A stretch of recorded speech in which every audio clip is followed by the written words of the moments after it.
I bought my property because of its history. Behind the house was an old private railroad spur that had been there for decades.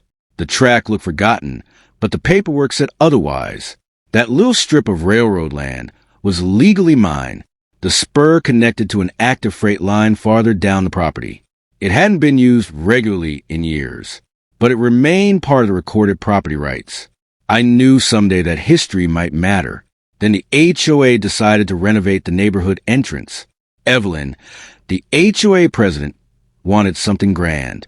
They planned a massive stone gate and decorative driveway. There was just one problem. Their new entrance design crossed my private rail spur. I told Evelyn the railroad corridor couldn't simply be paved over. She laughed and said the track hadn't been used in years. I reminded her that in use didn't mean abandoned. Evelyn said the HOA had approved the project. I asked whether the railroad company had approved it too. She said the railroad hadn't complained.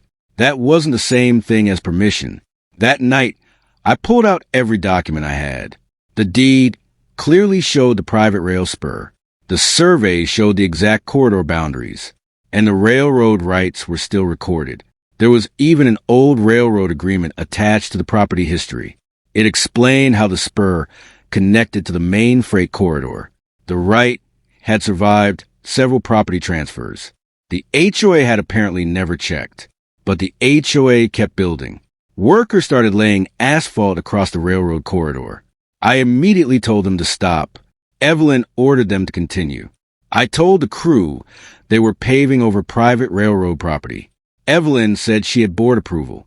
I told her board approval couldn't erase a recorded property right. She simply walked away. By sunset, the rails were buried beneath fresh pavement. The new entrance looked expensive and impressive. Evelyn thought she had won. She had no idea what was still connected to that track. I didn't confront the workers again. Instead, I called my attorney. I sent her the survey, deed, and railroad documents. Her response was immediate. Sarah told me the HOA had made a serious mistake. The rail corridor was still legally protected. More importantly, the active freight connection hadn't been removed. She told me not to touch the pavement.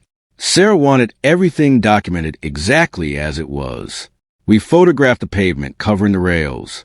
We recorded the construction boundaries, and we contacted the appropriate railroad authorities. The railroad engineer confirmed something important. The spur was still listed in their records. It wasn't an active daily route, but it remained connected to the freight system. The buried rails were suddenly a very big problem.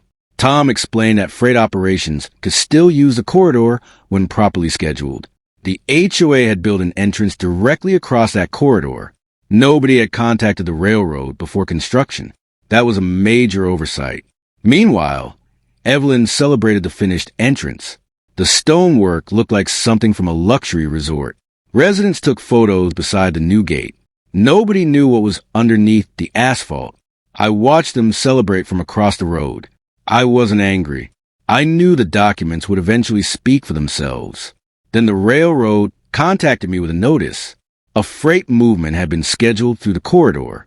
The railroad needed access to the spur. Tom told me the HOA had to clear the obstruction. I showed him the newly paved entrance. Tom stared at the entrance. He couldn't believe someone had paved across the corridor. He immediately contacted his dispatch office.